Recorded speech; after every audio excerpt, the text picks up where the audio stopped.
Hallelujah, praise the Lord. Thank you Jesus, thank you Jesus. எல்லோரும் எப்படி இருக்கீங்க? நல்லா இருக்கீங்களா? அவர் நல்ல தேவனாக இருக்கிறார். ஆமென். தொடர்ந்தும் கூட ஒரு அற்புதமான நம்முடைய தேவனுடைய சத்தியத்தை நாம் தியானித்து கொண்டு இருக்கிறோம். என்ன தலைப்பில் தியானிச்சுட்டு இருக்கோம்? ராஜ்யத்தின் கலாச்சாரம். ராஜ்யத்தின் கலாச்சாரத்தை நாம் தியானிச்சுக்கிட்டு இருக்கோம். சரிங்களா? இது வரைக்கும் ஒரு 4 கலாச்சாரத்தை நாம் தியானிச்சிருக்கிறோம். 4 கலாச்சாரத்தை தியானிச்சிருக்கிறோம். ஆவியில் எளிமையாக இருப்பது எப்படி, அதே போல் யார் துயரப்படுகிறவர்கள் அப்படின்னு தியானித்தோம். 3வது என்ன தியானித்தோம்? சாந்த குணம் உள்ளவர்கள் யாருன்னு தியானித்தோம். 4வது என்ன தியானித்தோம்? நீதியின் மேல் பசிதாகமாக எப்படி இருக்கிறது அப்படின்னா என்ன அப்படின்னு கடந்த வாரம் தியானித்தோம். இந்த வாரம் ராஜ்யத்தின் கலாச்சாரம் 5வது கலாச்சாரத்தை நம்ம தியானிக்க போகிறோம். மத்தேயு 5ஆம் அதிகாரம் 7வது வசனம் எடுத்துக்கொள்ளுங்க. மத்தேயு 5ஆம் அதிகாரம் 7வது வசனம் வாசிக்கலாமா? எடுத்துக்கங்க பார்க்கலாம். இரக்கமுள்ளவர்கள் பாக்கியவான்கள், அவர்கள் அவர்கள் அவர்கள் இரக்கமுள்ளவர்கள் பாக்கியவான்கள், அவர்கள். நீ இரக்கமாக இருந்தா உனக்கு இரக்கம் கிடைக்கும். இது எந்த இரக்கம்? இந்த பேண்ட்டு கொஞ்சம்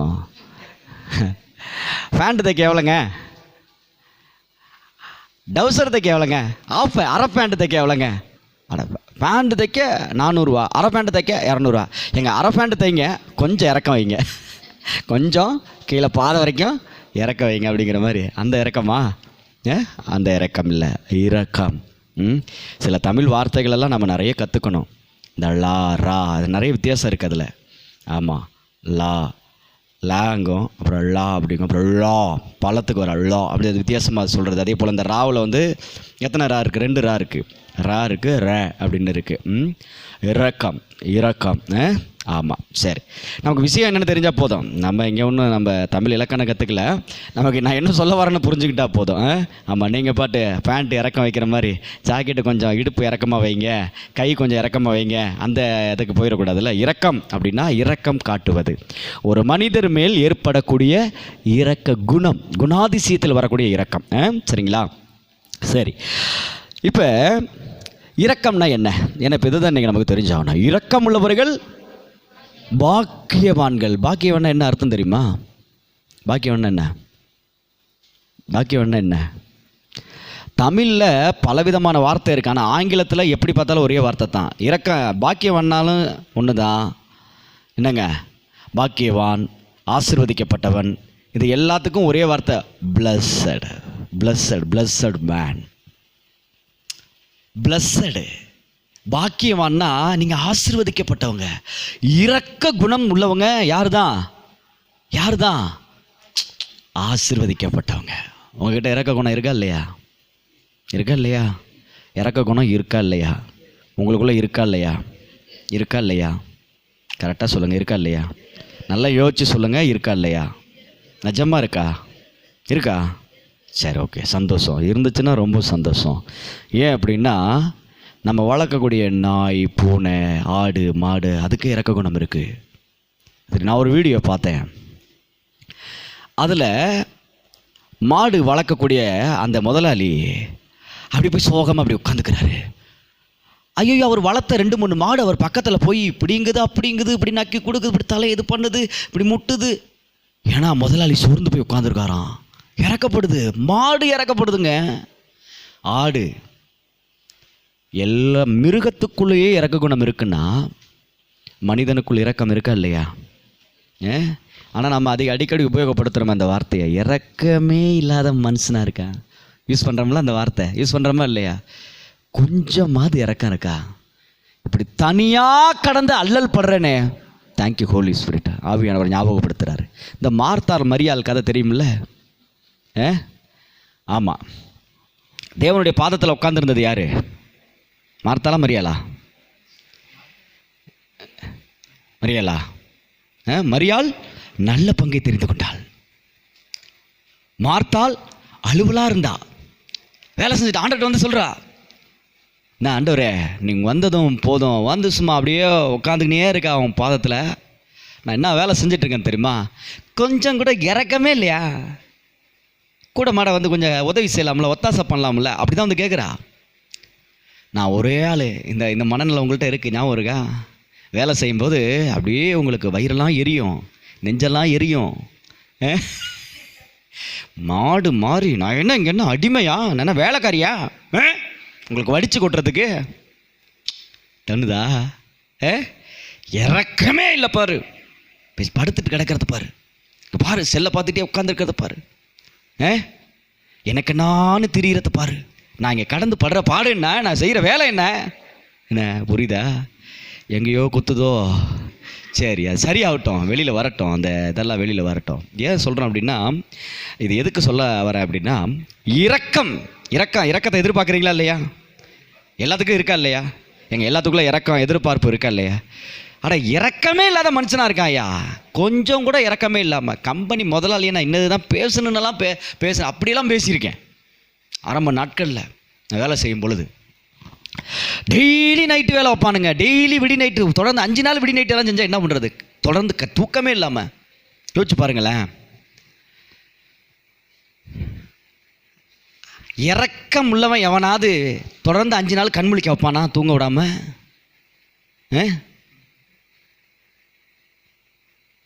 இந்த பிள்ளை அழுதுகிட்டே இருந்துச்சுன்னா பக்கத்து வீட்டுக்காரங்க என்ன சொல்லுவாங்க?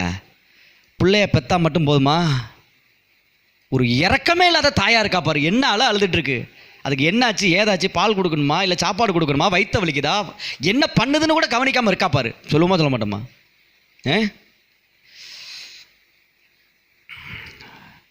பிள்ளைங்க சொல்லுவாங்க எப்போ தெரியுமா? கோபத்தில் பிள்ளைங்களை சபிப்பீங்க தெரியுமா? நீ எல்லாம் உருப்படவே மாட்ட, விளங்கவே மாட்ட, நாசமாக போயிடுவான்னு சொல்லும்போது அந்த பிள்ளை திருப்பி கேட்பான் தெரியுமா? நீ எல்லாம் அப்பாவா, நீ எல்லாம் அம்மாவா, இறக்கமே இல்லாமல் பேசுகிற கேட்பாங்க. ஞாபகம் இருக்கா? அப்போ எல்லாருக்குள்ளேயும் இரக்கம் எதிர்பார்ப்பு இருக்குது, என் மேலே இறக்கப்படணும். அந்த இறக்கம், இந்த எதிர்பார்ப்பு இல்லாத யாராவது இருக்காங்களா? நீங்கள் யாரும் இருக்கீங்களா? எனக்கெல்லாம் அப்படிலாம் எதிர்பார்ப்பு இல்லைங்க, என் மேலே இறக்கம் காட்டணுங்கிறான், அதெல்லாம் ஒன்றும் வருது. நான் ஐ டோன்ட் கேர், நான் யாருக்கும் அடிமை இல்லை, அப்படி எதாவது சொல்கிறீங்களா? ஆமாம். சினிமா பார்த்தாலும் நாடகம் பார்த்தாலும் நல்லதை எடுத்துக்கங்க, பைபிள் ரீதியாக பாருங்கள், அதை பிப்ளிக்கலாக பாருங்கள். நான் யாருக்கும் அடிமை கிடையாது அப்படின்னலாம் நினச்சிட்டு இருக்கக்கூடாது. என்ன இரக்கம், எல்லாத்துக்குமே இரக்கம் தேவை. எனக்கு உடல் நல்லா சரியா இல்லாதப்போ 4 பேர் இறக்கப்பட்டதுனால தான் எனக்கு கூட வந்தாங்க. புரியுதா இல்லையா? ஏங்க நான் யூரின் போகணும், டாய்லெட் போகணும், நான் ட்ரெஸ் மாற்றணும், எனக்கு தொடச்சி விடணும், பல்லு விளக்கி விடணும், என் மேலே இறக்கம் இருந்ததுனால தான் என் மனைவி என் கூட ட்ராவல் பண்ணுறாங்க. புரியுதா இல்லையா? ஹலோ, எல்லாருக்கும் இரக்கம் காட்டுகிற ஒரு நபர் தேவை. அதனால தான் ஆண்டவர் சொல்கிறாரு, முதல்ல நீ இரக்கமுள்ளவனாயிரு, இரக்கமுள்ளவளாயிரு, உனக்கு இரக்கம் தன்னை போல தானாக வரும். ஆமேன்னு சொல்ல மனசே வராதே. என்னென்ன நம்ம சர்ச், அதான் நம்ம சர்ச்சில் இருக்கிற ஒரு ஸ்பெஷாலிட்டி என்னன்னா, செய்தியை கேட்டு உறைந்த பனியை போல அப்படியே உட்காந்துடுறீங்க. எனக்கு அதுதான் ஆச்சரியமாக இருக்குது. ஓவர் ஐஸ் வச்சிடணும், அப்படியே ஃப்ரீசர் ஆகி அப்படியே உட்காந்துருக்கிறீங்க. ஆமேன்னு சொல்லக்கூட மறந்துட்டு உட்காந்துருக்கிறீங்க. ப்ரைஸ் எல்லாம் எனக்கு சந்தோஷமாக இருக்கு. ஆனால் உங்களை நினச்சி, ஏன்னா ஆரம்ப நாட்களில் தூங்கி விழுந்ததும் உண்டு, உங்களை எழுப்பதற்காகவே நான் அல்லேலூயா சொன்னதும் உண்டு. கவனிங்க டீச்சர் மாதிரி இங்கே கவனி அப்படின்னு சொல்லி நடத்தினதெல்லாம் போய் இன்னைக்கு நான் பேசாமல் நின்னா கூட அடுத்து என்னமோ சொல்ல வராரு. இந்த முக்கியமான அந்த கிளைமேக்ஸில் சீட்டுக்கு முன்னாடி நகர்ந்து வந்துடுவோம் அப்படியே. அந்த மாதிரி இப்போ பரவாயில்ல, கர்த்தருக்கு ஸ்தோத்திரம், ஆவியானவர் நம்மோட இருக்கார். அதான் விஷயம், ஆவியானவர் நம்மோட இருக்கார். ஹல்லேலூயா, பிரைஸ் தி லார்ட். அப்போ நம்ம எல்லாருக்குமே என்ன தேவை? இரக்கம் காட்டும் ஒரு மனிதர் தேவையாத்தான் இருக்காங்க, தேவைதான். கொஞ்சமாவது புருஷன் இரக்கம் காட்டினா தான் இந்த மனைவிக்கு கொஞ்சம் ரெஸ்ட் கிடைக்கும், தெரியுமா? கொஞ்சமாவது மனைவி கொஞ்சம் இரக்கம் காட்டினா தான் புருஷனுக்கு கொஞ்சம் ரெஸ்ட், ஆறுதல் எல்லாம் கிடைக்கும். கொஞ்சமாவது பெற்றோர்கள் இரக்கம் காட்டினா தான் பிள்ளைங்க கொஞ்சம் ஜாலியாக இருக்க முடியும். இறக்கமே காட்டலன்னு வச்சுக்க, அந்த பிள்ளைங்க ஜெயிலுக்குள்ளே இருக்கிற மாதிரி இருக்கும், தெரியுமா? பார்த்துருக்கிறீங்களா? அதே போல் கொஞ்சமாவது பிள்ளைங்க நம்ம மேலே இறக்கம் வச்சா தான் நாம் சந்தோஷமாக இருக்க முடியும். நான் சொல்கிறது விளங்குதா? புரியுதுங்களா? யாருக்கும் சந்தேகம் இல்லையே? தெளிவாக புரியுதா? Okay, right. கர்த்தருக்கு சோத்திரம். அப்போ நான் என்ன சொல்ல வரேன்னா, பிள்ளைங்க நம்ம மேலே இறக்கம் வச்சா தான் நம்ம மென்டல் டார்ச்சர் இல்லாமல் இருக்க முடியும். ஏன்னா இன்றைக்கி பிள்ளைங்களாலேயே தான் என்ன ஆகுது, மண்டை வெடிக்கிற மாதிரி. காரணம் என்ன? கொஞ்சமாவது இறக்கமே இல்லாமல் இந்த பிள்ளைங்க நடந்துக்குது. இப்போ பிள்ளைங்க இறக்கம் காட்டினா நாம் எப்படி இருக்கலாம்? ஜாலியாக இருக்கலாம், என்ஜாய் பண்ணலாம். அப்போ எல்லாருக்கும் எல்லா விதத்துலேயும் எல்லாராலும் ஒரு இரக்கம் தேவைப்படுகிறது. அதான் உண்மை, சரிங்களா? அப்போ ஆண்டவர் சொல்கிறாரு, இரக்கம் உள்ளவர்கள் பாக்கியவான்கள், அவர்கள் இரக்கம் பெறுவார்கள். அப்போ சொல்கிறாரு, அப்பா சாமி, நான் உனக்கு அன்பாக சொல்கிறேன், ஆறுதலாக சொல்கிறேன், உனக்கு ஒரு சத்தியத்தை சொல்கிறேன், தயவு செய்து கேட்டுக்க சாமி, இரக்கமாக இருப்பா. எப்பெல்லாம் ஆண்டவரே இரக்கமாக இருக்கிறது? எப்பயுமே அப்படியே இறாங்கிறாரு. எப்போவுமே இரக்கம் உள்ளவங்களா இருங்கன்னு சொல்கிறாரு. பிரைஸ் தி லார்ட் சொல்லுங்களேன்.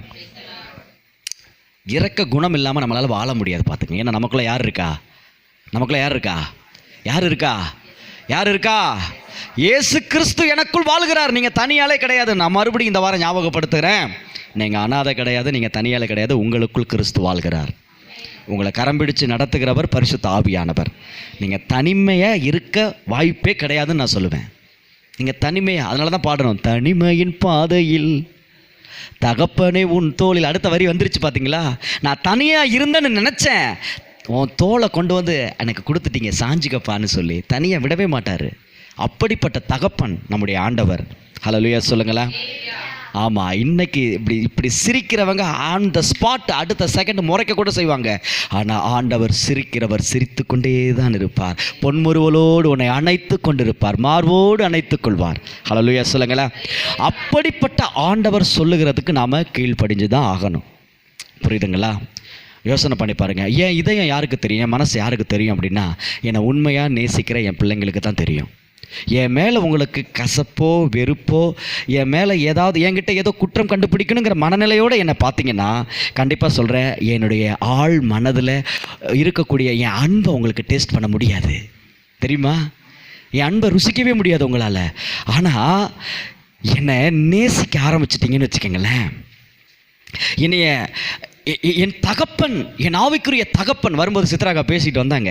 சித்ராக்கா, சீலாம்மா எல்லாருமே பேசிக்கிட்டு வந்தாங்க.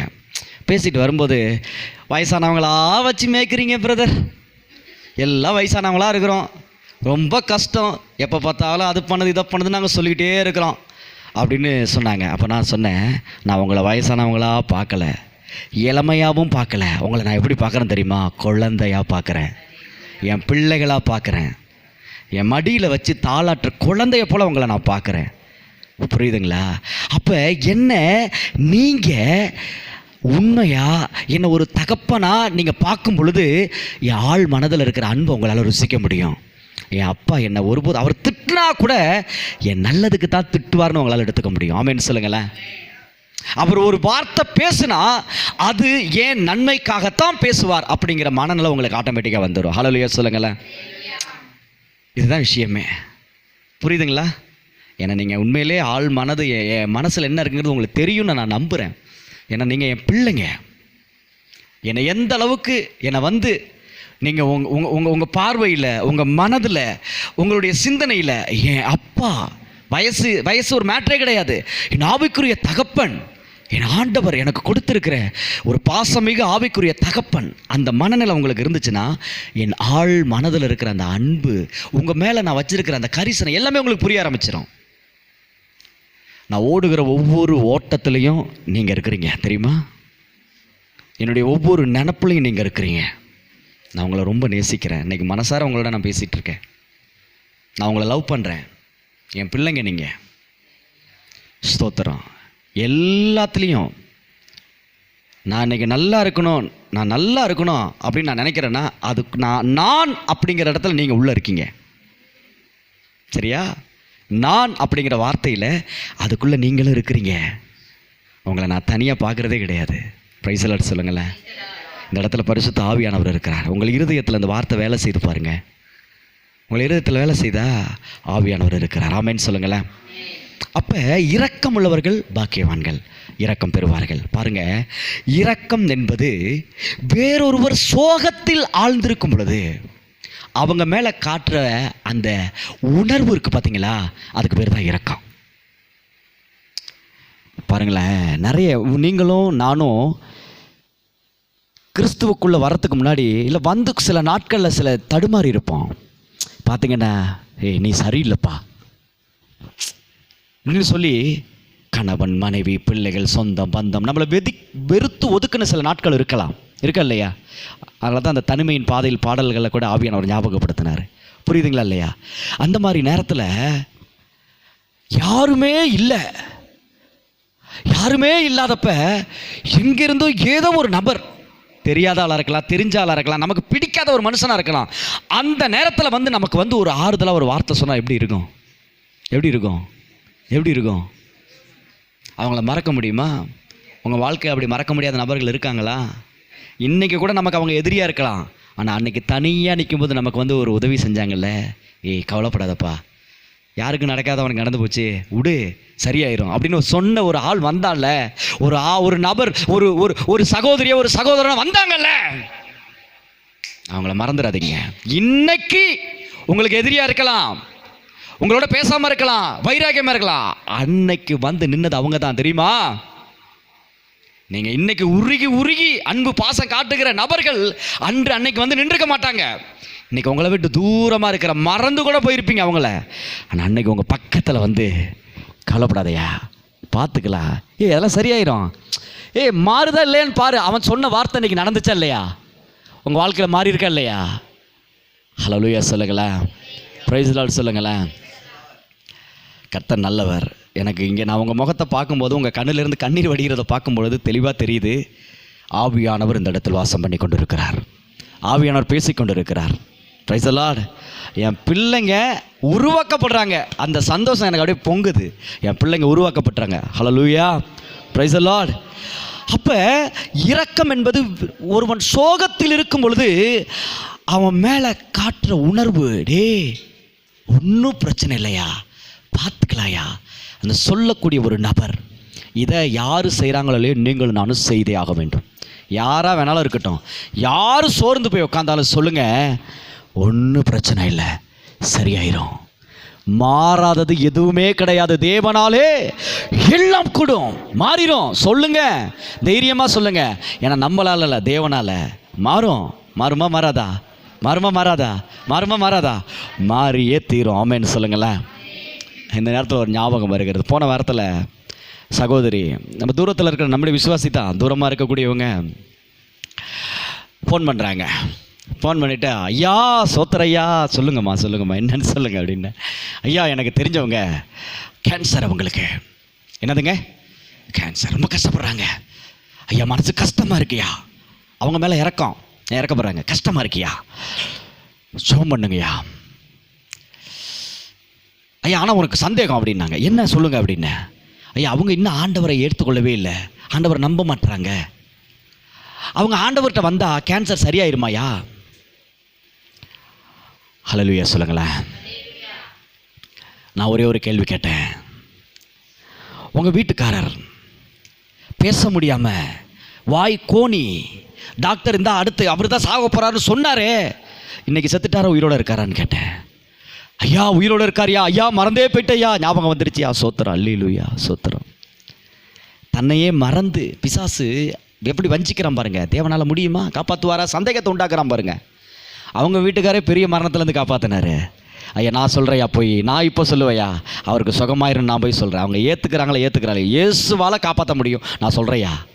பிரைஸ் லார்ட் சொல்லுங்களேன். இறக்கப்பட்டு நாம் ஒருத்தருக்கு போய் சொல்லுங்கள், இங்கே நம்மளாலலாம் ஒன்றும் கிடையாது, தேவனால் எல்லாம் முடியும், அவர் நமக்காக செய்வாருங்க. அவங்க ஏற்றுக்கலனாலும் அப்பா கொஞ்சம் பார்த்து பண்ணி விடுங்கப்பா. ரெக்கமெண்ட் பண்ணுறதில்ல யாருக்கும்? நீங்கள் பண்ணியிருக்கீங்களா இல்லையா? ஹலோ, ரெக்கமெண்ட் பண்ணியிருக்கீங்களா? சிபாரிசு பண்ணியிருக்கீங்களா? ஒன்றுமே இல்லை. எனக்கு தெரிஞ்ச ஒரு இடம் இருக்குது, நீங்கள் அந்த இடத்துக்கு போகிறீங்க, உங்களுக்கு அந்த இடத்துல முக்கியமான ஒரு சைன் ஆகணும். இப்போ எனக்கு ஒரு ஃபோன் பண்ணுறீங்க, பிரதர் அப்படி போயிருக்கிறேன். எனக்கு தெரிஞ்ச இடம் தான். ஒரே நிமிஷம் இருங்க, ஒரு ஃபோன் பண்ணி பேசுகிறேன், ரெக்கமெண்ட் பண்ணுறேன், உங்களுக்கு எப்படி வேலை நடக்குதுன்னு பாருங்கள். நான் சொல்கிறது புரியுதா இல்லையா? அந்த இடத்துல நீங்களும் இருந்திருக்கிறீங்களா இல்லையா? யாருக்காவது ரெக்கமெண்ட் பண்ணியிருக்கீங்களா இல்லையா? பண்ணியிருக்கீங்களா? ஏதோ ஒரு வகையில் நீங்கள் ரெக்கமெண்ட் பண்ணியிருக்கீங்களா? சிபாரிசு பண்ணியிருக்கீங்களா? சிபாரிசு பண்ண உடனே வேலை நடக்குமா நடக்காதா? நான் சொல்கிறேன், ஒருவன் இயேசுவை ஏற்றுக்கொள்ளாவிட்டாலும் சரி, நீங்களும் நானும் ஆண்டவர்கிட்ட ரெக்கமெண்ட் பண்ண நமக்காக அங்கே ஹீலிங் நடக்கும். எத்தனை பேர் விசுவாசிக்கிறீங்க? ஏன்னா நம்முடைய ஆண்டவர் அவ்வளோ அன்புள்ள ஆண்டவர். ஆஹா, எத்தனை அன்பு என் மேல், எத்தனை பாசம் என் மேல், எத்தனை அன்பு என் மேல், எத்தனை பாசம் என் மேல், இதற்கு ஈடு என்ன தருவேன்னா? என் மேலே அவர் பாசம் வச்சிருக்கிறதுனால ஒருத்தன் என் அப்பாவை பிடிக்கல வேண்டான்னு சொன்னா கூட என் மேலே என் அப்பா வச்சிருக்க அன்புனால நான் கேட்டா அவனுக்கு செய்வார். ஹல்லேலூயா சொல்லுங்களேன், பிரைஸ் தி லார்ட் சொல்லுங்களேன். நம்முடைய ஆண்டவர் வல்லமையுள்ள தேவன், அன்புக்கு அடிமையானவர் நான் சொல்லுவேன். நம்முடைய ஆண்டவர் யாருக்கு அடிமை? அன்புக்கு அடிமை. இயேசு அன்புக்கு அடிமை. அதனால தான் உங்களுக்காக எனக்காக உசுரை கொடுத்தாரு. யாராவது கொடுப்பாங்களா? அதனால தான் சொன்னேன், நல்ல சிநேகிதன். ஆராதனையில் ஆவியானவர் சூப்பராக சொல்லி கொடுத்தார். பிரச்சனை நேரத்தில் உனக்காக நான் அடி வாங்கவும் தயார், உன் பழியை நான் ஏற்றுக்கிறேன்னு வந்து ஒருத்தன் நிற்கிறானா அவன் தான் உண்மையான நண்பனே. அது யார் செஞ்சானா? இயேசு தான் செஞ்சார். ஹல்லேலூயா சொல்லுங்களேன். இயேசுவை போல ஒரு சிறந்த சிநேகிதன் இந்த உலகத்தில் இல்லவே இல்லை. Price the Lord. அப்படிப்பட்ட தகப்பன் நமக்கு உண்டு. அவர் சொல்கிறார், இறக்கப்படுங்க. சில பேர் நமக்கு ஒரு ஃபீல் வரும் தெரியுங்களா? ஒருத்தர் அப்படியே ரொம்ப முடியாமல் ரோடில் கிராஸ் பண்ணும்போது அவங்கள பார்க்கும்போதே நமக்குள்ளே ஒரு பரிதாபம் ஏற்படும், பார்த்துருக்கீங்களா? இரக்கம். இந்த இரக்கத்தை பார்வையோடு நிறுத்திடாதீங்க. உங்களுக்கு என்ன வேணும்னு கேளுங்க. சில நபருக்குள்ளே வயசானவங்க உட்காந்துருப்பாங்க, அவங்களுக்குள்ள என்ன ஏக்கம் இருக்குன்னு தெரியுமா? நான் பேசுகிறத கேட்கணும். என்ன தான் பேசுகிறாங்கன்னு நீங்கள் சும்மா கொட்டிட்டு சும்மா உட்காந்து பாருங்கள், அவங்க பாரமெல்லாம் போயிடும். அவங்க பேசுகிறத கேட்க இன்னைக்கு நாதி இல்லாமல் இருக்காங்க தெரியுமா? என் பேச்சுக்கு செவி கொடுக்க ஆள் இல்லையேன்னு ஏக்கத்தில் இருக்காங்க. ஒருவேளை சாப்பாடு கொடுக்குறீங்களா? 10 ரூபா டீ சாப்பிட காசு கொடுக்குறீங்களா? இதெல்லாம் இரக்கத்தினால உண்டாகிறது. ஆமேன்னு சொல்லுங்களேன். அப்போ யார் ஒருவர் சோகத்தில் இருந்தாலும் நமக்கு எதிரானவர்களாக இருந்தால் கூட சொல்லுங்கள், உன் துக்கம் சந்தோஷமாய் மாறும், சரியாக இருப்பா, நீங்கள் அந்த இடத்துல இருங்கன்னு சொல்கிறேன்.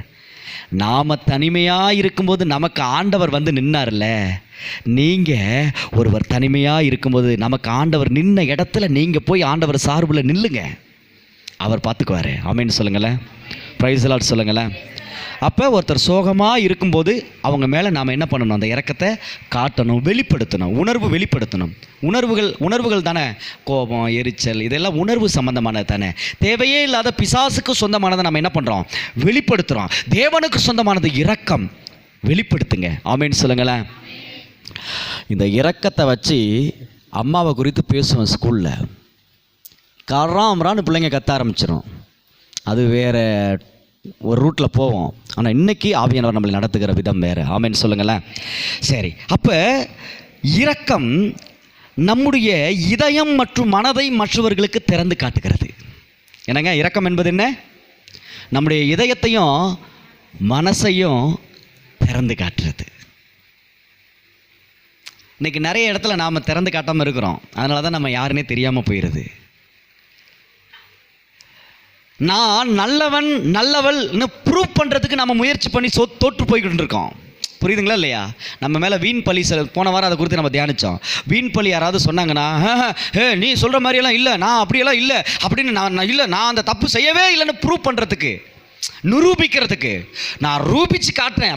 இது கிராமத்தில் சொல்லுவாங்க, நிரூபிச்சிருவியா ரூபிச்சிருவியா அது ஒன்றும் இல்லை, நிரூபிச்சிருவியாங்கிறத நீ எடுத்துட்டாங்க, ரூபிச்சிருவியா அந்த நீ கட்டாயிருது. புரியுதுங்களா? நான் சரியான ஆளுன்னு நிரூபிக்கிறதுக்கு நான் முயற்சி எடுக்கிறோம். அதுக்கு அவசியமே இல்லை. எந்த மனுஷனுக்கும் நாம் நல்லவனு காட்டணுங்கிற அவசியம் அவருக்கு தெரியா நான் யாருன்னு. புரியுதுங்களா இல்லையா? அப்படி இருந்துட்டாலே நமக்கு யார் மேலேயும் வருத்தம் வராது, கோபம் வராது, எரிச்சல் வராது. பார்த்துக்கங்க. எதை நிரூபிக்கணும் தெரியுமா? நான் இரக்கம் உள்ளவங்கிறத ப்ரூவ் பண்ணணும். உங்கள் மனசையும் இதயத்தையும் திறந்து காட்டுங்க. தனியாக இருக்கிறவங்களுக்கு போய் சொல்லுங்கள். ஆண்களுக்கு சொல்லுங்கள், பெண்களுக்கு சொல்லுங்கள், இரக்கம் காட்டுங்க. ஏப்பா அப்படி இருக்க? ஒன்றும் இல்லை, சரியாயிரும். புரியுதுங்களா? ஏன்னா அந்த இடத்தில் கிறிஸ்து வாழ்கிறார். ஆமென் சொல்லுங்களேன். அந்த இடத்தில் யார் வாழ்கிறார்? கிறிஸ்து வாழ்கிறார். ஹல்லேலூயா, பிரைஸ் தி லார்ட். அடுத்து, நம்மை பற்றி மட்டுமே சிந்திக்கும் சுய திணிக்கப்பட்ட எல்லைகளிலிருந்து, தனிமையிலிருந்தும் உடைத்து நம்மை வெளியே கொண்டு வருகிறது தான் இரக்கம். எப்போ பார்த்தாலும் நம்ம ஒரு வட்டத்துக்குள்ளே இருப்போம். நம்ம பிரச்சனை, நம்ம போராட்டம், நம்ம சூழ்நிலை நினச்சிட்டு இருக்கோம் பார்த்தீங்களா?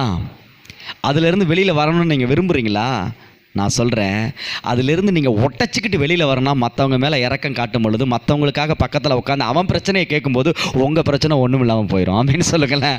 ஹல்லேலூயா சொல்லுங்களேன். 10,000 ரூபா கடனை வச்சுட்டு மூக்கை சிந்திட்டு உட்காந்துட்டு இருப்பான். ஐயோ கேட்பானேன்னு. இன்னொருத்தன் தனியாக உட்காந்து அவன் அப்படியே மென்டல் மாதிரி உட்காந்துருப்பான். அங்கே போய் விசாரிச்சிங்கன்னா 1,00,000 ரூபா கடன் இருக்குது, 10,00,000 ரூபா கடன் இருக்குது, 1 கோடி ரூபா கடன் இருக்குன்னு அவன் சொன்னதை பார்த்தேன்னா, நம்ம கடனே இல்லைடா அப்படிங்கிற ஒரு ஃபீல் வந்துடும். ஆமென் சொல்லுங்களேன். பிரைஸ் தி லார்ட் சொல்லுங்களேன். ஹல்லேலூயா.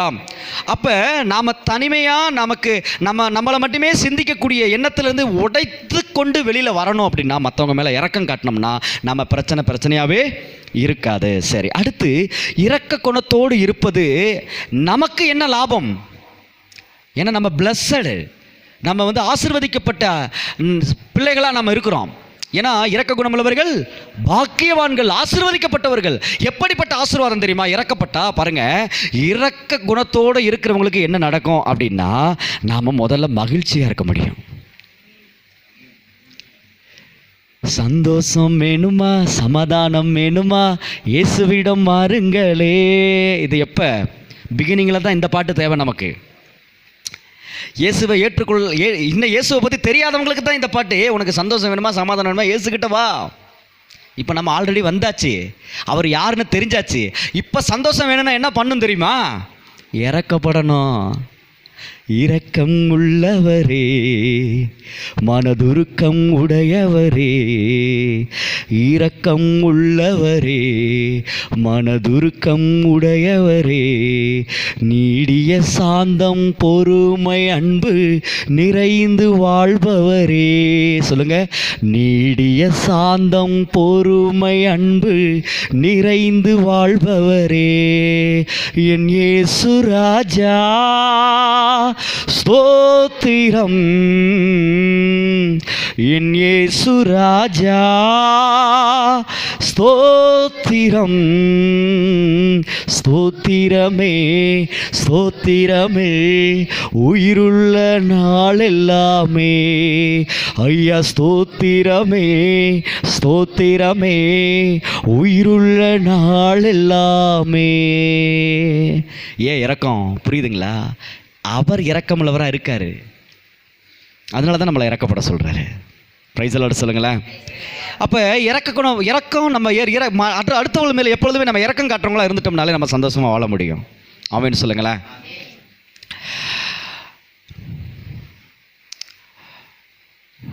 இரக்கம் ரொம்ப முக்கியம்.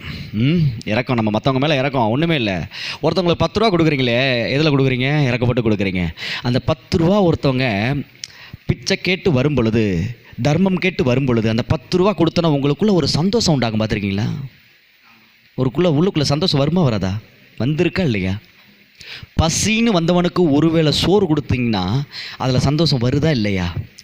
ஒன்றுமேல நீங்கள் பல தடவை துவைச்சி உபயோகப்படுத்தின ஒரு துணி இத்து போகக்கூடிய நிலைமையில் இருந்தாலும் சரி, இல்லை ஓரளவுக்கு இருந்தாலும் சரி, ஆக மொத்தம் அப்படிப்பட்ட ஒரு துணியை இல்லாத ஒருவனுக்கு உங்கள் பழைய துணியை கொடுக்கும்போது சந்தோஷம் வருதா இல்லையா?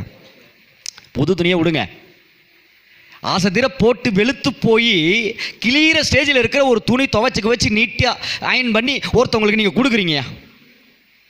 அது கிழிஞ்சு கூட இருக்குன்னு வச்சுக்கோங்க. இருந்திருக்கும், நம்ம கொடுக்குற துணியில் எல்லாமே சரியாக இருக்குன்னு சொல்ல முடியாது, கிழிஞ்சு கூட இருக்கும். ஒரு கொடுக்கக்கூடிய பழைய துணியில் கூட ஒரு சந்தோஷம் இருக்குது தெரியுமா? ஏன் துணியை கொடுக்குறீங்க? இறக்கப்படுறதுனால, இறக்க காட்டுறதுனால. ஹல்லேலூயா சொல்லுங்களேன். பிரைஸ் தி லார்ட் சொல்லுங்களேன். சில நேரங்களில் கொண்டு வரீங்கள வீட்டில் இருந்து முருங்கைக்காய், சில பொருள்கள் கொண்டு வந்து கொடுக்குறீங்கள, திடீர்னு பார்த்தா இவர் கையில் பழம் வாங்கிட்டு வந்திருப்பார். ஒரு நாள் மீன் வெட்டிட்டு வந்துட்டாரு, ஜிலேபி மீன் வெட்டிட்டு வந்துட்டாரு. என்னயா அப்படின்னா, எங்கள் அப்பா கஷ்டப்படுவார், எங்கள் அப்பாட்ட கையில் காசு இருக்கோ இல்லையோ தெரில, அவருக்கு நான் என்ன பண்ணுறேன், ஏதாவது கொண்டு போய் கொடுக்கணும். இரக்கம்.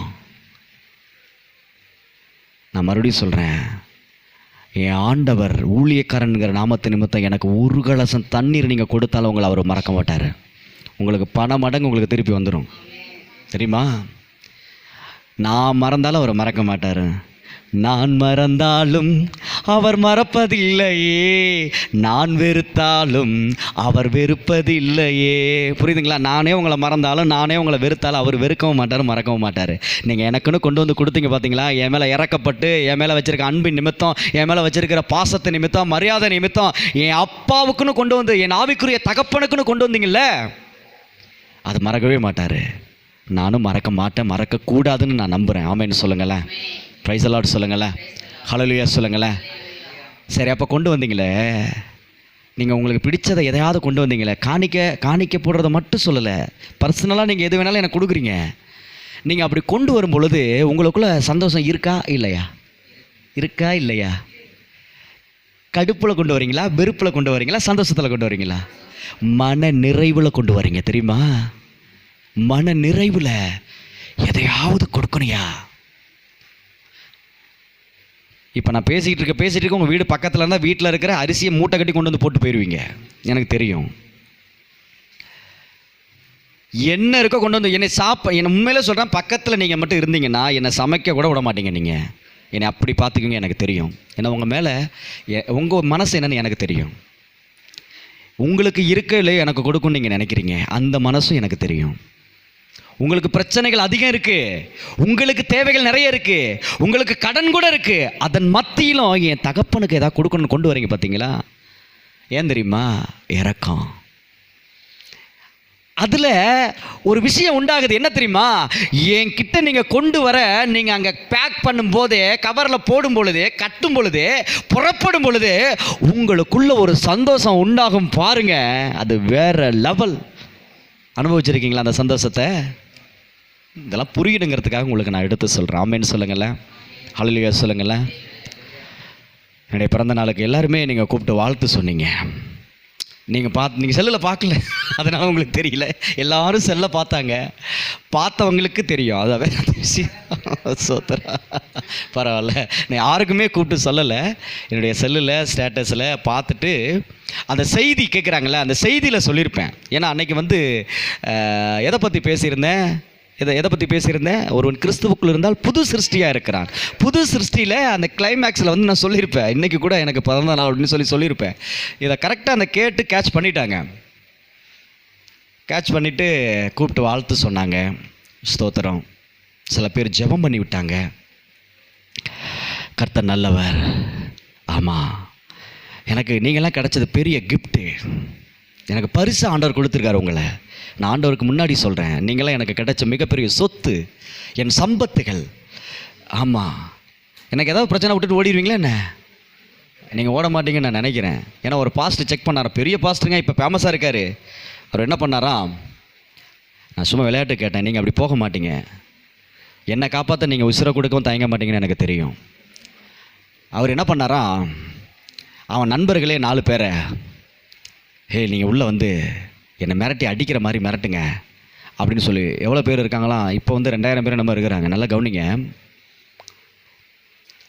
ஒரு 4 பேர் சேர்ந்து நான் ஒரு 10 சேரை உடச்சிட்டாங்க. சர்ச்சுக்குள்ளே உடச்சிட்டு ப்ரேயர் நடத்தக்கூடாது, அது கொடுத்தக்கூடாதுன்னு பாஸ்டர் அடிக்க போகிறாங்க. எல்லோரும் ஓடிட்டாங்களாம். சர்ச்சில் இருக்கிற எல்லாரும் ஓடிட்டாங்களாம். ஒரே ஒரு வயசானவர் மட்டும்தான் நின்னாரா. நின்றுட்டு காலை பிடிச்சி சொல்கிறாரா, என்ன வேணாலும் கொண்டுருங்க, எங்கள் பாஸ்டரை மட்டும் விட்டுருங்கன்னு சொல்லி காலை பிடிச்சி அழுதாராம். அதான் அன்பு.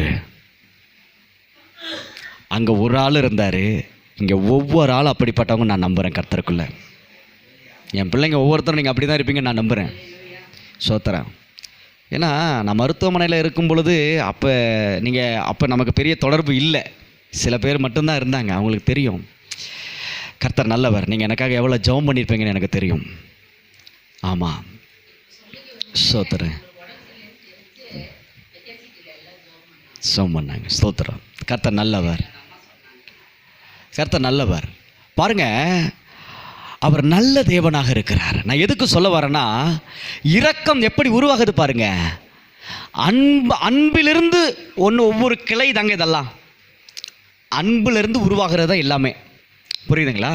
இப்போ என் மேலே வச்சிருக்கிற இரக்கத்தினால இப்போ எதுக்கு சொல்ல வந்தேன் அப்படின்னா, இரக்கம் காட்டுறதுனால உங்களுக்குள்ள ஒரு சந்தோஷம் பொங்குது பாருங்க. நீங்கள் எனக்காக ஒரே ஒரு ஒத்த நெல்லிக்காய் வாங்கிட்டு வந்து கொடுத்தீங்கன்னா கூட உங்களுக்கு சந்தோஷமாக இருக்கும் தெரியுமா? அது உங்கள் கண்ணுக்கு முன்னாடி அந்த நெல்லிக்காவை நான் சாப்பிட்றேன்னு வச்சுக்கோங்களேன், அது வேறு லெவல் சந்தோஷமாக இருக்கும் உங்களுக்கு. நீங்கள் கொடுக்குறத வாங்கி அப்படியே வச்சுக்கிட்டேன்னா அது ஒரு விதமான சந்தோஷம். நீங்கள் கொடுத்ததை நான் அப்போவே உங்கள் கண்ணுக்கு முன்னாடி சாப்பிட்றேன்னா அது உங்களுக்கு ஒரு சந்தோஷமாக இருக்கும். இது எதுனாலனா இரக்கத்தினால் ஏற்படக்கூடிய சந்தோஷம். பிரைஸ் தி லார்ட் சொல்லுங்களேன்.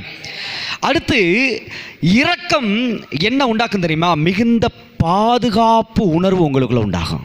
இரக்கம் என்ன உண்டாக்கும்? பாதுகாப்பு உணர்வை உண்டாக்கும். இறக்கப்படும் பொழுது நான் இறக்கப்படுறேன், அவங்க மேலே நான் கரிசனை காட்டுறேன், ஆட்டோமேட்டிக்காக உங்களுக்கு பின்னாடி ஒரு பெரிய சேனையே நிற்கிறத உங்களால் பார்க்க முடியும்.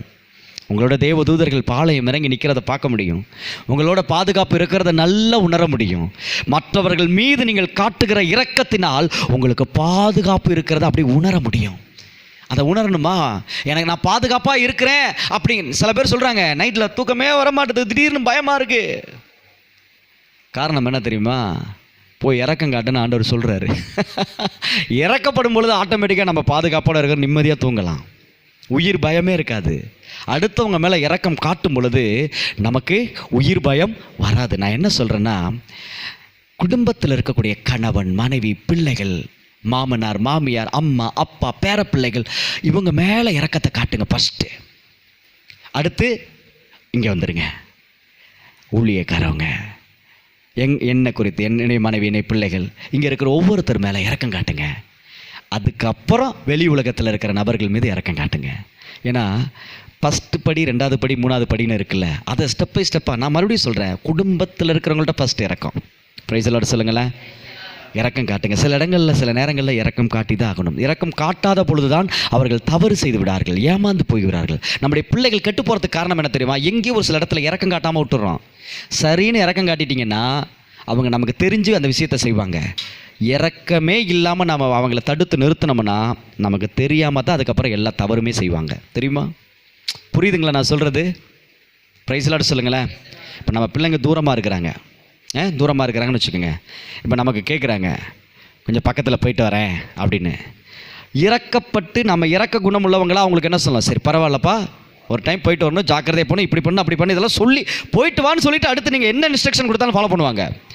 இறக்கமே இல்லாமல் ஏய் என்ன அப்படி சொல்கிற, அதெல்லாம் முடியாது, அங்கெல்லாம் போகக்கூடாது, செய்யக்கூடாது, அதை பண்ணக்கூடாது, இதை பண்ணக்கூடாது.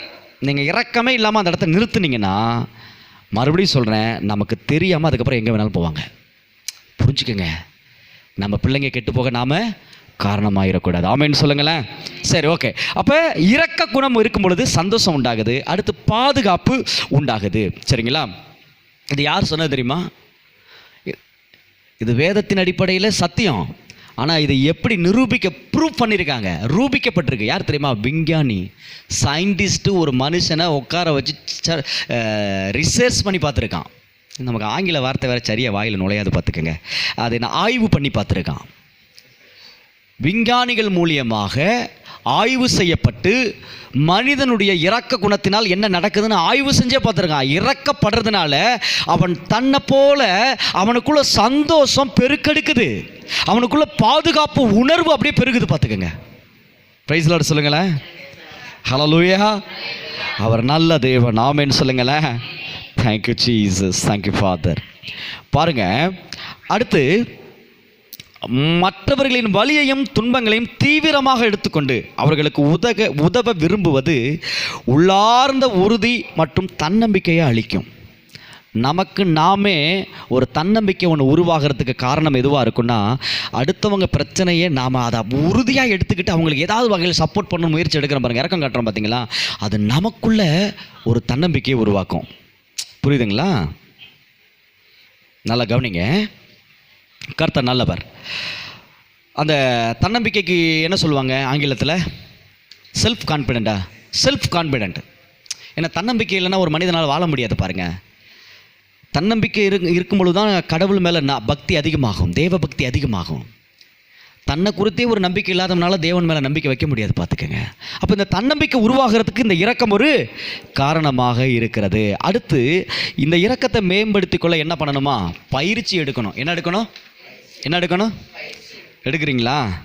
இன்னையிலேருந்து நீங்கள் உங்கள் பயிற்சியை ஸ்டார்ட் பண்ணிடணும் உங்கள் வீட்டில் இருந்து. இரக்கம்னா என்ன? குடும்பத்தில் இருக்கிறவங்க நம்மளை ஒரு விதமாக பேசினாலும் நாம் நல்ல விதமாக எடுத்துக்கிட்டு, நான் அதனால தான் சொல்லுவேன் தெரியுமா,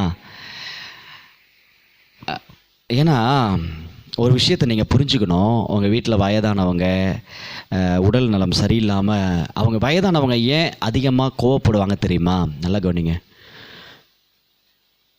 வியாதியஸ்தன் என்று உன்னை ஒதுக்கி வைப்பார்கள், வேண்டாத வார்த்தைகளை சொல்லி புண்படுத்துவார்கள். வியாதியஸ்தன் என்று உன்னை ஒதுக்கி வைப்பார்கள், வேண்டாத வார்த்தைகளை சொல்லி புண்படுத்துவார்கள். வாழ்வதா சாவதா என்று நீ அழுது புலம்பிடுவாய், வாழ்வதா சாவதா என்று நீ அழுது புலம்பிடுவாய். வாழத்தான் வேண்டுமென்று வியாதியிலே சுகம் தரவே உனக்கொருவர் இருக்கிறார், உன்னை விசாரிக்க துடிக்கிறார்.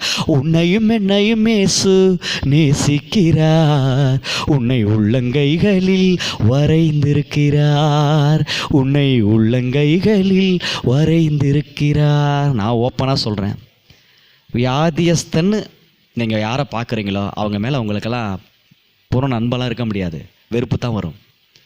குடும்பத்தில் யாராவது வியாதிப்பட்டு இருந்தால் அவங்கள வியாதியஸ்தனா பார்க்காதீங்க. நான் இப்போ ரொம்ப ஸ்ட்ராங்காக சொல்கிறேன், உங்களுக்கு நான் அன்பாய் புத்தி சொல்கிறேன்.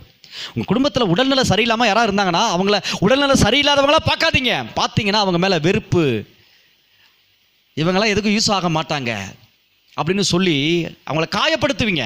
வேறு எதுவுமே செய்ய மாட்டீங்க. வியாதியஸ்தர்களாக உடல்நல சரியில்லாமல் இருந்தீங்கன்னா உங்கள் வார்த்தையினால் புண்படுத்திடுவீங்க. தாங்க முடியாது அவங்களால.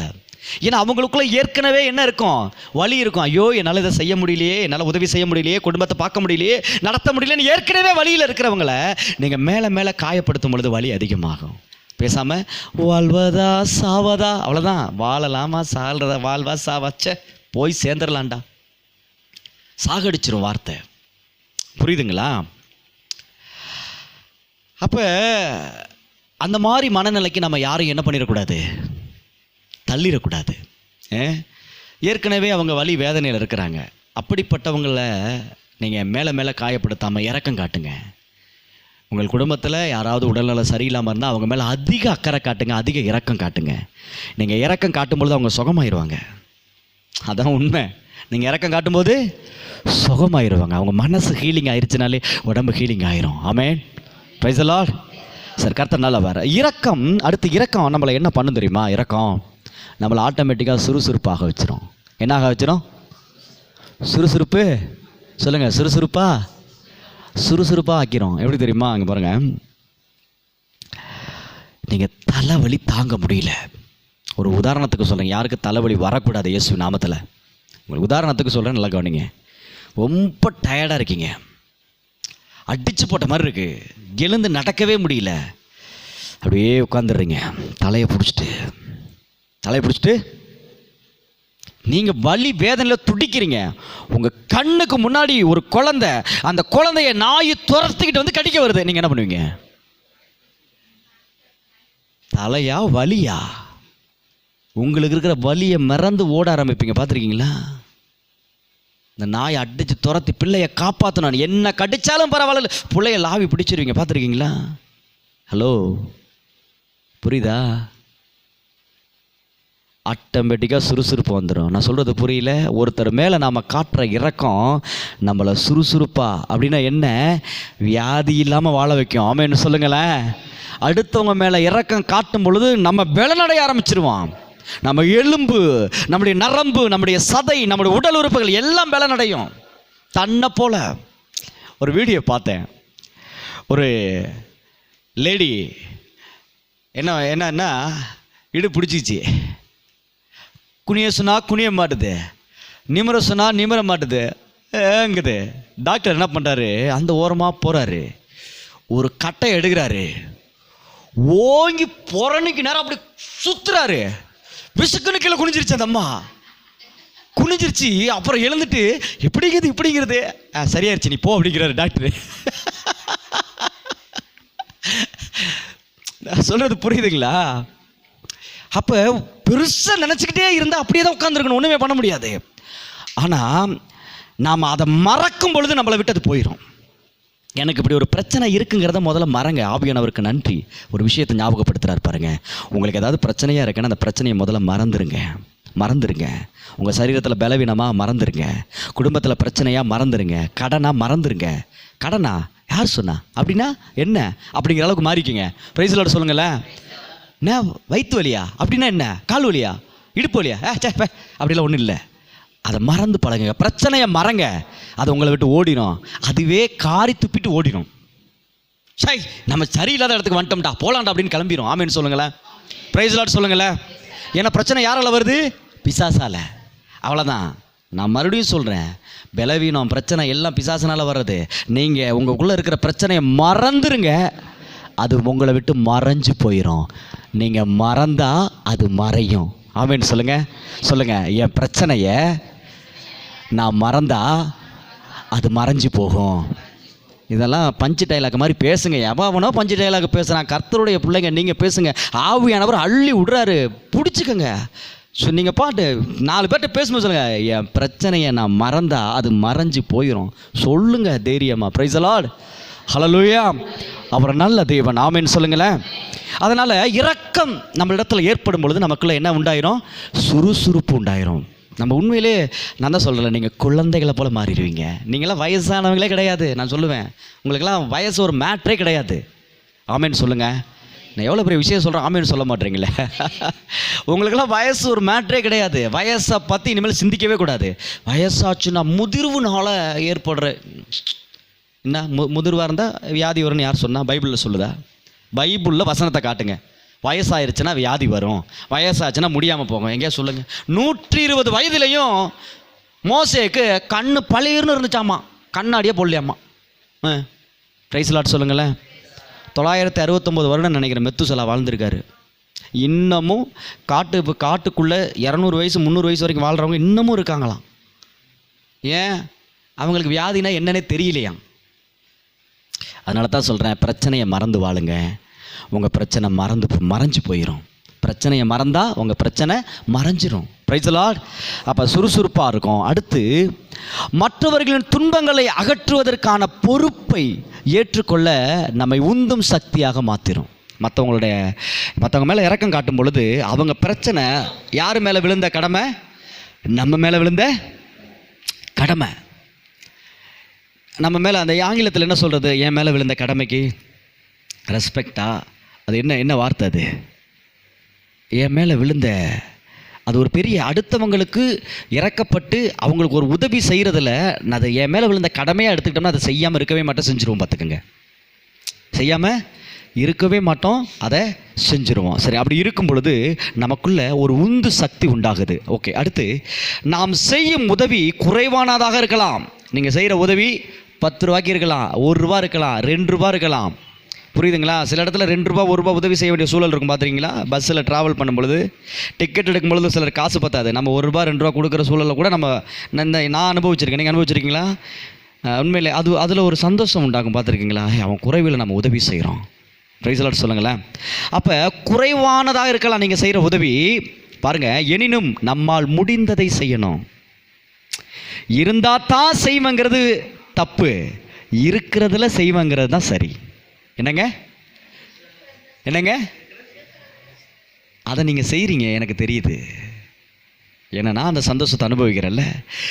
இருந்தால் தான் செய்வேங்கிறது கிடையாது, இருக்கிறதுல செய்கிறதுல இருக்கிற சந்தோஷமே வேற. ஏனெனில் மக்கள் வலியிலும் துன்பத்திலும் இருக்கும்போது எதுவும் செய்யாமல் இருப்பதை விட எதையாவது செய்துவிட்டால் அவர்கள் சந்தோஷப்படுவார்கள். ஆமென்னு சொல்லுங்களேன். ஒருத்தன் உசுறு போதுன்னா நீங்கள் டாக்டரில் போய் காப்பாற்ற முடியாது. ஆனாலும் கூட உனக்கு ஒன்றும் ஆகாதுப்பா, பயப்படாதாப்பான்னு சொல்லலாம்ல. நீங்கள் உசுரை காப்பாற்ற முடியாது, ஆனால் ஒன்றும் ஆகாதுன்னு சொல்லலாம்ல. யோசிச்சு பாருங்க. ஒருத்தன் பிரச்சனையில் இருக்கும்போது, துன்பத்தில் இருக்கும்போது, வேதனையில் இருக்கும்போது, தனிமையாக உட்கார்ந்துருக்கும் பொழுது உதவியே செய்யாமல் இருப்பதை விட ஏதாவது ஒரு உதவியை செய்யலாம், முடிந்ததை செய்யலாம். பிரைஸ் தி லார்ட் சொல்லுங்க. Okay, hallelujah, praise the Lord. அடுத்து பாருங்க, தனது துன்பங்களை மறக்க மற்றவர்களின் நலனில் அக்கறை செலுத்தும் மனநிலை நமக்கு உண்டாகிட்டே இருக்கணும் எப்பொழுதுமே. சரி, அடுத்தது, இரக்கம் என்பது துன்பத்தை தணிக்கவும் தடுக்கவும் உதவும் வகையில் நம்மை தூண்டி விடுவதை உள்ளடக்குகிறது. ரைட்டு, சரி, இப்போ விஷயத்துக்கு வந்துடும், வசனத்துக்கு வந்துடுறேன். இப்போ இது வரைக்கும் உங்களுக்கு அப்படியே வெளிப்புறமாக உங்களை அப்படியே உள்ளே கொண்டு வந்திருக்கிறேன். இப்போ வசனம் லூக்கா 6ஆம் அதிகாரம் எடுத்துக்கோங்க, முடிக்க போகிறோம். லூக்கா 6ஆம் அதிகாரம் எடுத்துக்கோங்க, வேகம் எடுத்துக்கோங்க. 35-36 வாசிக்கிறேன். உங்கள் சத்துருக்களை சிநேகியுங்கள், நன்மை செய்யுங்கள், கைமாறு கருதாமல் கடன் கொடுங்கள், அப்பொழுது உங்கள் பலன் மிகுதியாயிருக்கும். உன்னதமானவருக்கு நீங்கள் பிள்ளைகளாய் இருப்பீர்கள். அவர் நன்றி அறியாதவர்களுக்கும் துரோகிகளுக்கும் நன்மை செய்கிறாரே, ஆகையால் உங்கள் பிதா இரக்கமுள்ளவராய் இருக்கிறது போல நீங்களும் இரக்கமுள்ளவராயிருங்கள். முடிச்சிட்டாரு. நம்முடைய பிதா யாரு? இரக்கமுள்ளவர். அப்போ நாம் எப்படி இருக்கணும்? இரக்கமுள்ளவராக இருக்கணும். அப்போ அப்பனுக்கு புள்ள தப்பாமல் பிறந்திருக்கணும். நூலை போல சேலை, தாயை போல பிள்ளை. நம்ம ஆண்டவருக்கு பிள்ளையாக இருக்கணும்னா ஆண்டவரை போல இரக்கமுள்ளவராக இருக்கணும். இரக்கம் எப்படி காட்டணும்னா, சத்துருக்களை சிநேகிங்கள். உங்களை யார் எதிரியாக இருந்தாலும் நேசிங்க. பிரைஸ் லார்ட் சொல்லுங்களேன். கைமாறு கருதாமல் உதவி செய்யுங்க, நன்மை செய்யுங்க. கேட்டாங்கன்னா உங்கள்கிட்ட இருந்துச்சுன்னா கொடுங்க. அடுத்து முக்கியமானது ஒன்று சொல்கிறார் பாருங்க. பிதாவாகிய தேவன் என்ன செய்வாராம்? நன்றி கெட்டவர்களுக்கும், அங்கே நன்றி அறியாதவர்கள் அப்படின்னா யார்? நன்றி கெட்டவர்கள். நல்லா புரிஞ்சுக்கோங்க. நன்றி கெட்டவர்களுக்கும் துரோகிகளுக்கும் நன்மை செஞ்சுருக்காரு. யாருக்கு? நம்ம அப்பா யாருக்கு உதவி செஞ்சு நன்மை செஞ்சுருக்காரு? நம்ம அப்பா யாருக்கு நல்லது செஞ்சுருக்காரு? நன்றி கெட்டவர்களுக்கும் துரோகிகளுக்கும். அதனால தான் சொல்கிறாரு, சிநேகிதனே மொத்தத்தினாலாயா என்னை காட்டி கொடுக்கிறாய்? சிநேகிதனேன்னு சொல்றாரு. யாரை? காட்டி கொடுத்த யூதாஸ் காரியத்தை. Price the Lord. பாருங்க, யூதாஸ் காரியத்தை நன்றி கெட்டவன் தானே. கூடவே இருந்து, கூடவே சாப்பிட்டு, கூடவே தூங்கி, கூடவே படுத்து, கூடவே டிராவல் பண்ணி, கூடவே பணப்பையை சுமந்து போனவன். அவனை தான் ட்ரெஷரராக வச்சிருந்தாரு. ட்ரெஷர்னா யாரு? பொருளாளர். அந்த ஊழியத்துக்கே அவன் தான் பொருளாளர். எல்லா வரவு செலவும் அவனோட தான். பாவம் பிசாசு அவன் இருதயத்தை நிரப்புனதுனால எத்தனை வெள்ளி காசுக்கு? வெறும் 30 வெள்ளி காசுக்கு ஆண்டவரை காட்டி கொடுத்துட்டான். ஆனால் ஆண்டவர் சொல்கிறாரு, நன்றி கெட்டவனாக இருந்தாலும் நான் உனக்கு நன்மை மட்டும்தான் செய்வேன். ஆண்டவர் சொல்கிறாரு. அல்லேலூயா சொல்லுங்களேன், அல்லேலூயா சொல்லுங்களேன். நீ எனக்கு காட்டி கொடுத்தாலும் பரவாயில்ல, நான் உன்னை நேசிக்கிறேன்.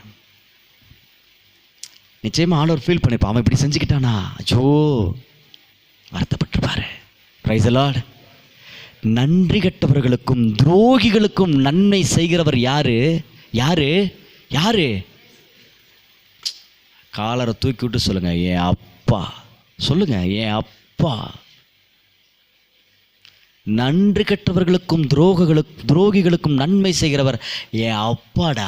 அவர் தான்டா ஹீரோ. ஹல்லேலூயா. அப்படிப்பட்ட தெய்வம் என்னுடைய தெய்வம். அப்படிப்பட்டவர் என் தகப்பன், என் நண்பனாக இருக்காரியா. அப்போ ஒரு விஷயம் தெரியுமா? நம்ம யாரு கூட பழகுறோமோ அவங்க சுபாவம் நம்மக்கிட்ட ஒட்டிக்கும்.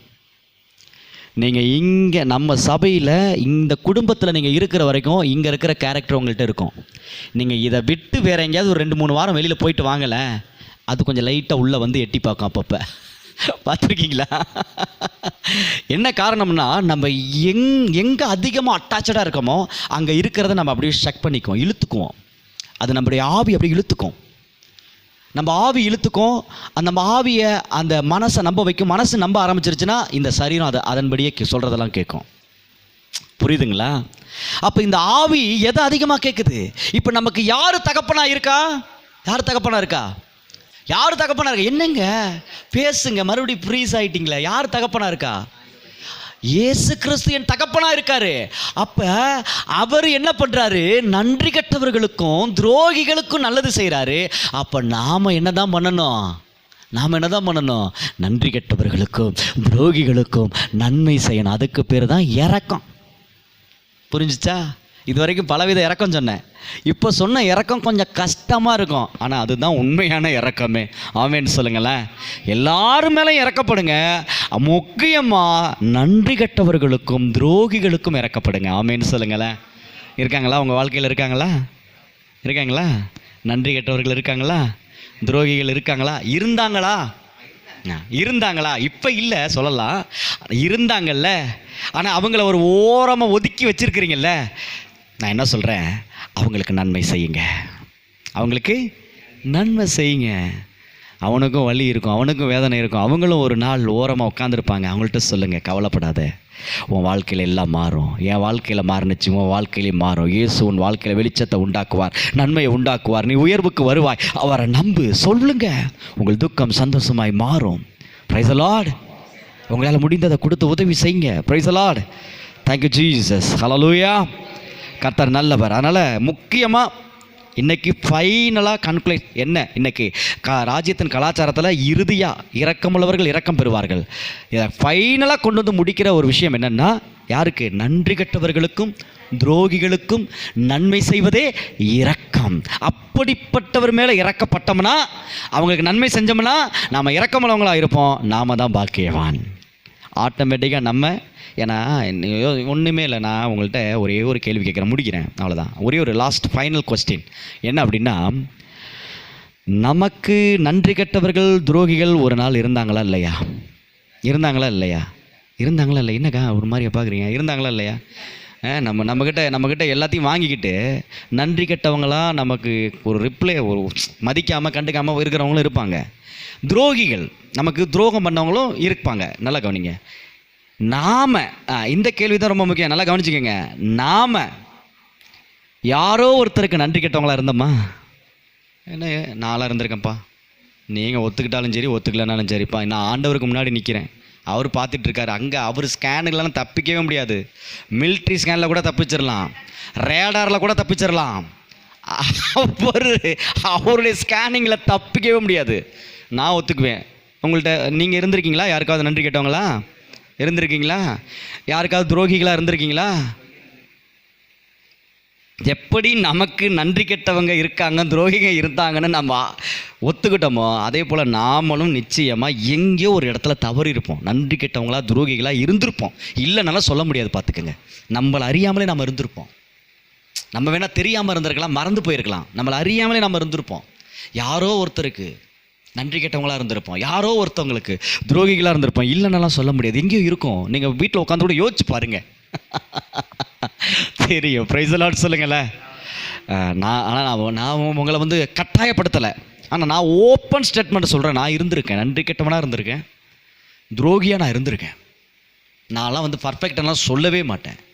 கர்த்தர் எனக்குள் வந்ததினால் நான் இன்று சரியான பாதையில் நல்லவனாக பரிசுத்த ஜீவியத்தில் ஜீவிக்க முடிகிறது. ஆமென் சொல்லுங்களேன். பிரைஸ் தி லார்ட் சொல்லுங்களேன். இப்போ வரைக்கும் அப்படி இல்லை, ஆனால் இருந்தோம்ல. ஏன்னா இது இருந்தால் தான் நமக்கு இரக்கம் உண்டாகும், பார்த்துக்கோங்க. நானும் ஒரு காலத்தில் நன்றி கெட்டவனா தாப்பா இருந்தேன், நானும் ஒரு காலத்தில் துரோகியத்தான் இருந்தேன். அந்த மனநிலை இருந்தால் தான் நமக்கு நன்றி கெட்டவர்களும் துரோகிகளும் இருக்காங்களா, அவங்களுக்கு நம்ம நன்மை செய்ய முடியும். ஆமென் சொல்லுங்களேன். அல்லேலூயா சொல்லுங்களேன். ஆமாம், என் கையில் செல்வம் செழிப்பு அளவில்லாமல் நிரம்பி என் கையில் இருக்கும் பொழுது நான் என்ன பண்ணுவேன் தெரியுமா? என்னை ஏமாத்தினவன், என் நன்றி கெட்டவங்க, எனக்கு துரோகம் பண்ணவங்க எல்லாத்துக்குமே கொடுப்பேங்க. நான் அவங்கள நன்றி கெட்டவங்கள நான் பார்க்க மாட்டேங்க, துரோகியாக பார்க்க மாட்டேங்க, எதிரியாக பார்க்க மாட்டேங்க. சாப்பிடு, நல்லாரு. ஹலோ, அதுதான் கிறிஸ்துவின் மனநிலை. புரியுதா?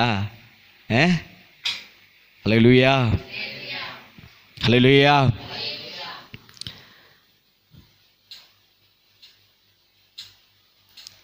இன்னும் உங்களுக்கு புரிகிற மாதிரி சொல்கிறேன்னு வச்சுக்கோங்களேன்.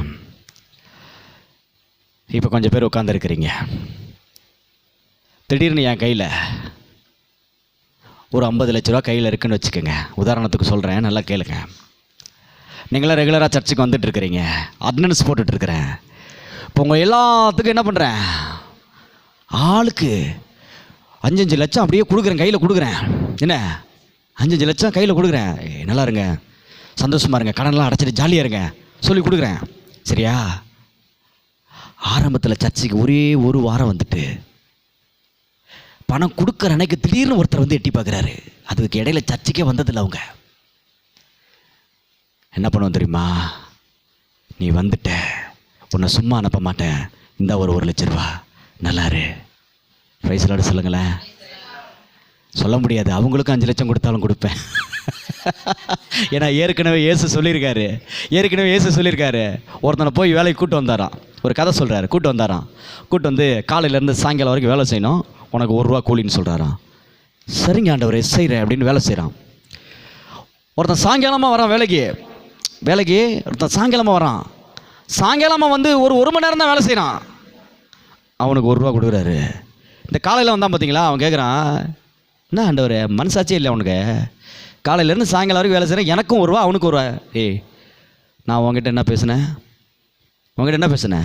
காலையிலேருந்து சாயங்காலம் வரைக்கும் வேலை செஞ்சால் 1 ரூபான்னு பேசுனேன். சம்மதிச்சுக்கிட்டு தானே வேலைக்கு வந்தேன். அவனுக்கு நான் 1 ரூபாயும் கொடுப்பேன், 2 ரூபாயும் கொடுப்பேன். அது உனக்கு தேவையா? உனக்கு பேசுனதை உனக்கு கொடுக்கலன்னா நீ கேட்கலாம். உனக்கு பேசுனதை உனக்கு கொடுத்துட்டேன். அவனுக்கு கொடுக்கறதும் கொடுக்காமல் இருப்பதும் கூட கொடுப்பதும் குறைச்சி கொடுப்பதும் ஏன் இஷ்டம். அதை நீ கேட்கக்கூடாது. புரியுதுங்களா? இது எதுக்கு சொல்கிறாரு தெரியுமா?